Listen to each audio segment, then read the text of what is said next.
तो आप अब बिगिनर राइडर नहीं रहे और आपकी नजर अब एक बड़े बाइक पे है, लेकिन बजट भी तो थोड़ा कंसर्न है ना। इस वजह से आपने करीब 1.5 लाख रुपए का बजट तय कर लिया है और इन कंडीशंस में आपके पास 3 ऑप्शंस हैं। पहला है यामाहा का रिलायबल फेवरेट FZ25, जिसका दावा है इजी ऑल अराउंड परफॉर्मेंस। दूसरा ऑप्शन है TVS रोनिन, हाल ही में लॉन्च हुआ और TVS का पहला रेट्रो मॉडर्न रोडस्टर। और फाइनली आता है रॉयल एनफील्ड का सिटी ओरिएंटेड बाइक हंटर 350। तो आज तय करेंगे आपके लिए कौन सी बाइक बेहतर ओवरऑल चॉइस है, पर उसके पहले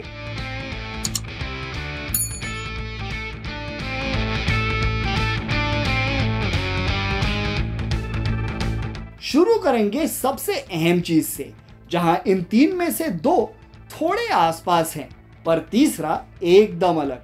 जैसे आप देख सकते हैं, रोनिन और FZ25 के इंजन्स की कैपेसिटी ही नहीं बल्कि इनके स्पेसिफिकेशंस भी काफी करीब हैं। और बात करें हंटर की, तो हालांकि इसका पावर फिगर दूसरों जैसा है, पर इसके लॉन्ग स्ट्रोक इंजन के ज्यादा कैपेसिटी के होते हुए टॉर्क काफी ज्यादा है। लेकिन अफसोस, इस ज्यादा टॉर्क का एडवांटेज हंटर नहीं उठा पाता, क्योंकि इसका वजन रोनिन से करीब 21 केजी और FZ25 से करीब 28 केजी ज्यादा है, जिसका असर इसके एक्सेलरेशन और खास करके इन गियर एक्सेलरेशन पे पड़ता है। लेकिन इन तीनों का फर्क सिर्फ एक सिंपल स्पेक शीट से समझाया नहीं जा सकता। तो शुरू करेंगे इनके सिटी राइडिंग बिहेवियर से, जहां अपने बेहतर लो एंड टॉर्क और कम कर्व वेट के वजह से FZ25 बाकी दोनों से बेशक बेहतर है। पर एकदम बम्पर टू बम्पर ट्रैफिक की बात करें तो रोनिन के लाइट क्लच एक्शन और खास करके GTT या ग्लाइड थ्रू ट्रैफिक फीचर के वजह से आप बिना एक्सीलरेटर घुमाएं या इंजन के बंद होने के डर से आगे बढ़ पाएंगे।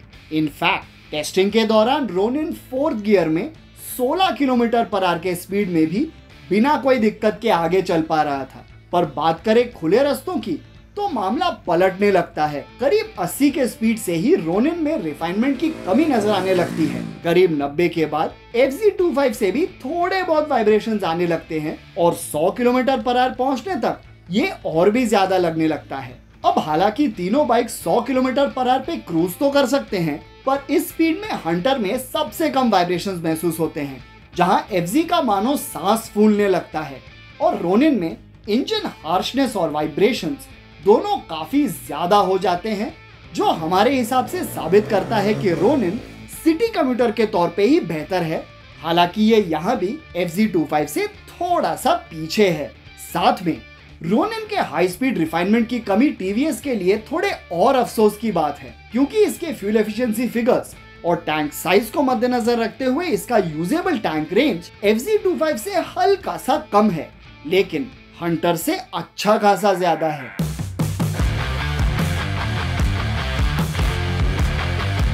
आज के तीनों बाइक्स में आपको अप्रोचेबल सीट हाइट और अपराइट राइडिंग स्टांस मिलता है। हालांकि रोनिन के फॉरवर्ड सेट फुट पेग्स के वजह से राइडिंग स्टांस थोड़ा और रिलैक्स्ड है, तो इन तीनों बाइक से हम बहुत ज्यादा स्पोर्टी हैंडलिंग की उम्मीद नहीं कर सकते। अब FZ25 और हंटर दोनों में आपको लगभग एक जैसा न्यूट्रल और इजी गोइंग हैंडलिंग मिलता है, जहां सिटी राइडिंग में आप बिना कोई दिक्कत के ट्रैफिक के बीच में से निकल पाएंगे।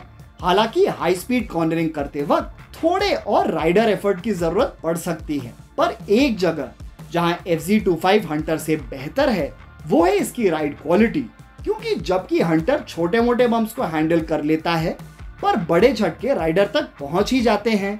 FZ25 ज्यादातर कंडीशंस में काफी सेटल्ड और कंफर्टेबल है, लेकिन ओवरऑल राइड और हैंडलिंग दोनों में रोनिन, हंटर और FZ दोनों से आगे ही है। हैंडलिंग की बात करें तो इसके चौड़े हैंडलबार और कम व्हील बेस की वजह से इस पे डायरेक्शन चेंज ज्यादा आसान है, जो हाई स्पीड कॉर्नरिंग में भी कॉन्फिडेंस बरकरार रखता है। और इस शानदार हैंडलिंग को और भी मजेदार बना देता है इसका सस्पेंशन सेटअप, जो हर तरह के रोड कंडीशंस और इनफैक्ट हाई स्पीड कॉर्नरिंग भी काफी आसान बना देता है। और फाइनली आते हैं ब्रेकिंग पे। तीनों बाइक्स में फ्रंट और रियर डिस्क और डुअल चैनल ABS है। हालांकि हमने यहाँ हंटर के single channel ABS retro variant के भी रिजल्ट्स लाए हैं। अब तीनों बाइक्स में ब्रेकिंग बिहेवियर ठीक ठाक है।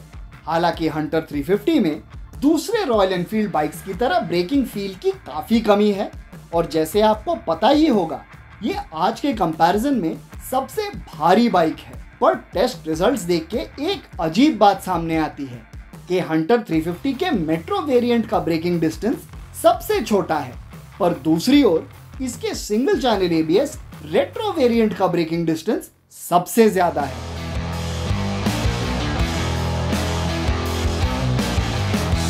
फीचर्स की बात शुरू करते हैं कॉमन चीजों से। जैसे कि आपने अब तक देखा तीनों बाइक्स में अलॉय व्हील्स और डुअल चैनल एबीएस मिलता है। हालांकि रोनिन और हंटर के लोअर वेरिएंट्स रोनिन एसएस और हंटर रेट्रो में सिंगल चैनल एबीएस है और हंटर रेट्रो के केस में अलॉय के बदले स्पोक व्हील्स हैं। अगला कॉमन फीचर है एलईडी हेडलाइट और टेल लाइट, जो रोनिन और FZ25 दोनों में स्टैंडर्ड है, जबकि हंटर में हेडलाइट हैलोजन है और एलईडी टेल लाइट भी सिर्फ इसके टॉप मेट्रो वेरिएंट में ही मिलता है।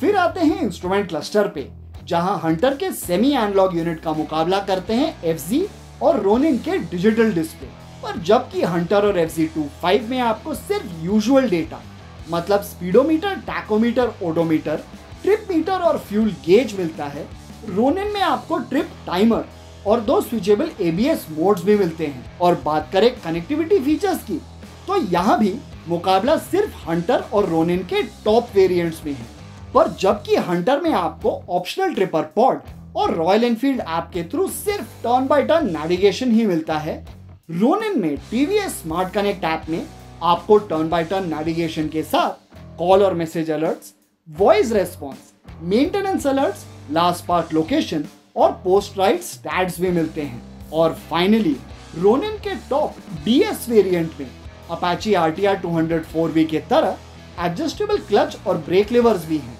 तो जाहिर है कि फीचर्स के मामले में रोनिन क्लियर कट विनर है।